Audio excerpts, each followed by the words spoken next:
Be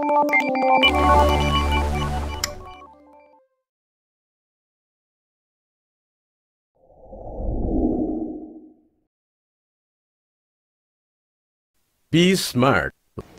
Jangan lihat siapa yang bicara, tapi lihatlah apa yang disampaikannya. Smart listener, kita sambung kembali perbincangan kita dalam Book of the Week. Kita masih bersama-sama dengan Pak Nasrullah, penulis buku Rahasia Magnet Rezeki, Menarik Rezeki Dahsyat dengan Cara Allah.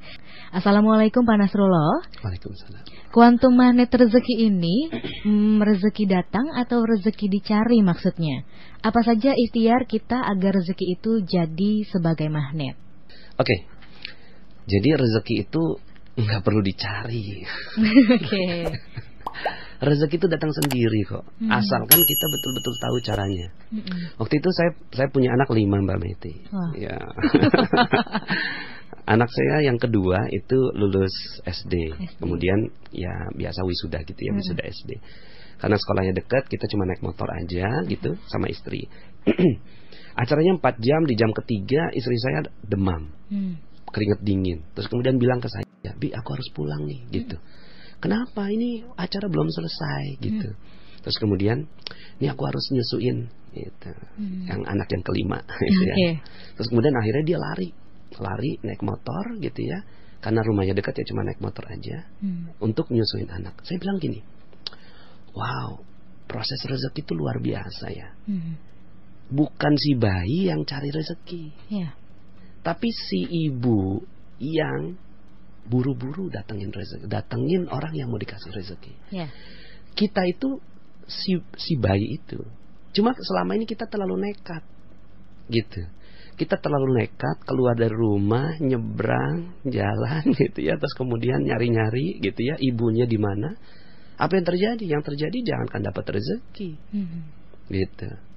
Maka proses magnet rezeki adalah bagaimana kita menjadi bayi yang tepat. Menjadi bayi yang dia cuma hanya begitu ya. Tiba-tiba datang aja susunya. Nah, Allah udah kasih rezeki itu dengan cara seperti itu. Cuma kita terlalu nekat gitu untuk dapatkan rezeki. Jadi di dalam ilmu magnet rezeki itu bukannya kita yang mencari rezeki, tapi rezekinya sendiri yang menghampiri. Jadi gitu Pak. Oke. Ada lagi, ini katanya Pak Nasrullah, selain kisal wakisye, ya, sol tuda, maaf kalau salah. Kiat apa lagi untuk kaya secara halal? Ya, halal itu adalah rezeki ya. Halal itu rezeki. Karena kalau kita meraih rezeki yang enggak halal itu bukannya rezeki yang berkah berlimpah gitu ya. Karena di dunia ini ada keseimbangan. Ketika kita ambil harta yang enggak halal, maka di tempat yang lain kita pasti akan dapatkan balasannya. Contohnya misalnya ngambil uang bukan milik kita, maka nanti siap-siap aja. Pasti kehilangan. Ada kehilangan, sakit, anak kecelakaan, gitu. Itu udah pasti. Atau ya, nanti di akhirat ya, sisanya nanti di akhirat. Jadi banyak orang yang ya ketika kita sampaikan bahwa rezeki itu berlimpah, terus kemudian dia bilang jangankan harta yang halal, yang haram aja susah, ya itu dia udah percaya di situ. Akhirnya apa yang terjadi? Ya begitu yang terjadi. Tapi ketika dia sudah mulai yakin bahwa rezeki yang halal itu satu-satunya yang bisa dia nikmati, maka sebentar lagi akan datang semua kok gitu. Rezeki yang halal itu. Jadi yang pertama prinsipnya memang law of projection. Law of projection ya tadi ya. Law of projection. Kemudian yang kedua secara umum saya kasih judul Paradox of Candy. Paradox of Candy. Apa itu Pak? Ya, misalnya saya punya permen di kantong celana saya. Pas saya buka, loh, ini permennya udah nggak ada bungkusnya. Mbak Maiti, saya kasih mau nggak? Tidak. Enak loh, manis loh. Tapi tidak ada nggak ada bungkusnya. Oke. Tapi pas saya buka di kantong kiri, loh masih ada satu. Dan itu masih ada bungkusnya. Nah sekarang saya kasih Mbak Meti. Mbak Meti mau? Mau. Sekarang ketika menikmati si permen itu, bungkusnya diapain? Dibuang. Sebenarnya Mbak Meti maunya apa sih? Permen ya tentunya. Kan saya tadi udah kasih nggak ada bungkusnya. Iya. Tapi kemudian kenapa tadi ditolak gitu? Karena sebenarnya yang dibutuhkan itu adalah permennya. Tapi tidak mungkin ada permen datang tanpa bungkus. Iya. Begitu rezeki.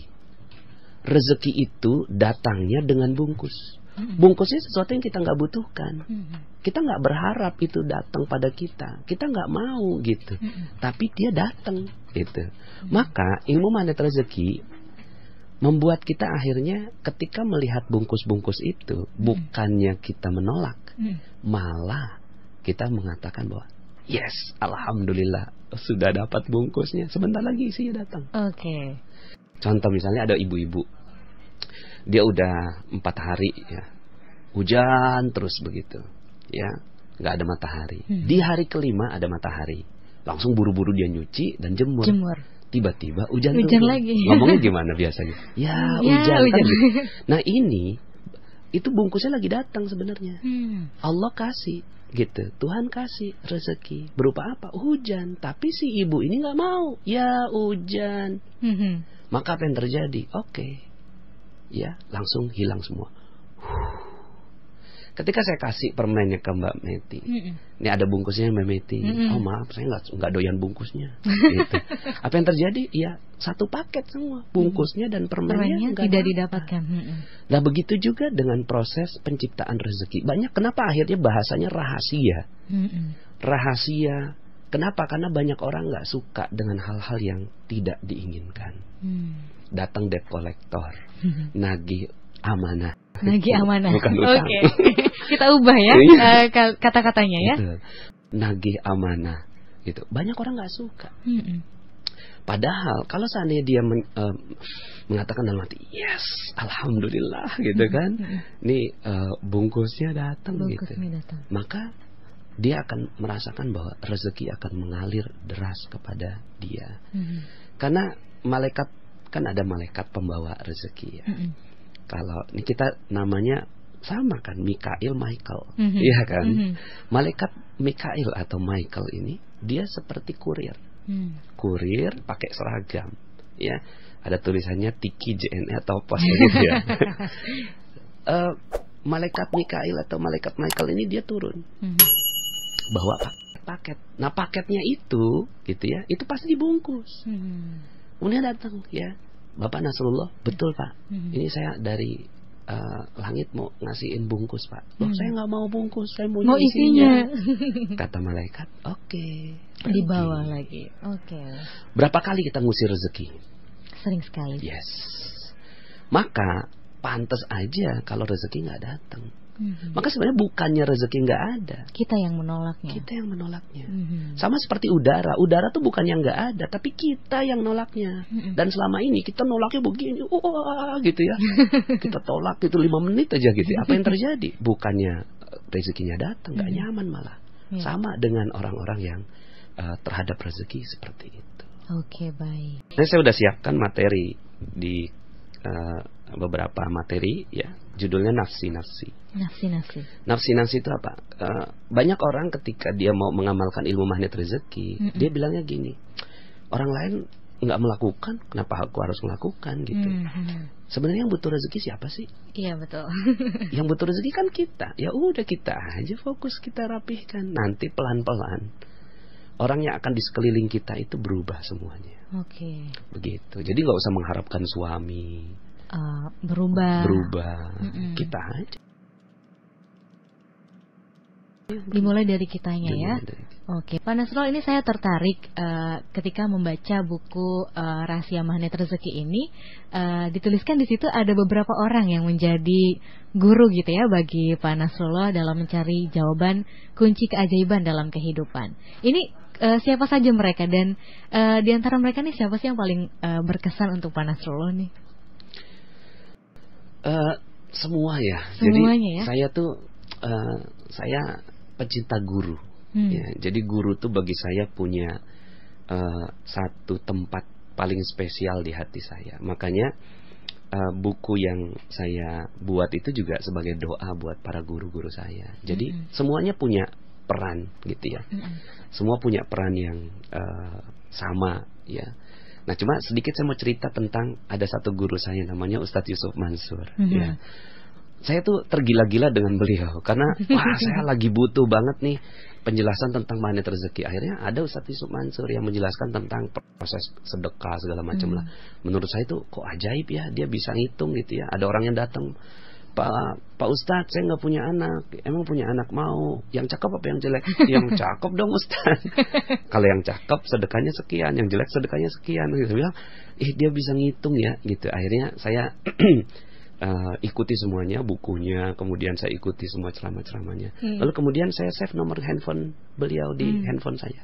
Saya bilang gini, saya mau, kan saya punya ilmu magnet rezeki. Betul. Bismillah, insya Allah Ustadz Yusuf Mansur akan hubungi saya. Iya. Bukan saya yang menghubungi Ustadz Yusuf Mansur. Ngelunjak ya. Ngelunjak. Sebenarnya bukan ngelunjak, tapi pede. Bukan. Kalau saya yang hubungi dia, pasti dia nggak angkat. Oke. Tapi kalau dia hubungi saya, pasti saya angkat. Nah, kemudian, ya kan, akhirnya saya sampaikan energi saya ke Ustadz Yusuf. Tiba-tiba handphone saya berdering. Loh, Ustadz Yusuf Mansur, gitu kan? Saya angkat gitu kan. Assalamualaikum, waalaikumsalam. Ente Nasrullah, betul Ustadz. Ane Yusuf Mansur. Anda udah lama pengen telepon ente, cuma kagak tahu topiknya apa. Nah ente kan bisa ngomongin properti nih gitu ya. Kita datang dah. Akhirnya itu perkenalan saya dengan guru saya Ustadz Yusuf Mansur. Lalu kemudian saya punya dream, itu dipeluk sama dia di satu resto Ahme Cafe namanya. Saya buka laptop saya presentasikan, dia peluk saya. Kita bikin yang kayak gini 1000 properti berbasis pesantren. Akhirnya itu yang sekarang jadi visi saya begitu. Oke, ternyata rezeki itu tidak perlu dicari, benar. Smart listener, kita masih punya satu sesi lagi ya, dan ini semakin menarik. Smart listener, kami juga masih mengundang Anda untuk bergabung bersama kami di Book of Doa. Apa itu magnet rezeki? Kita biasa menyebut duduk diam rezeki datang sendiri. Tentunya tidak ada yang seperti itu ya. Tapi memang secara real ternyata ada dunia keajaiban yang beredar di sekitar kita. Ternyata bisa loh kita semua mendapatkan apa-apa dengan cara ajaib dan ada ilmunya.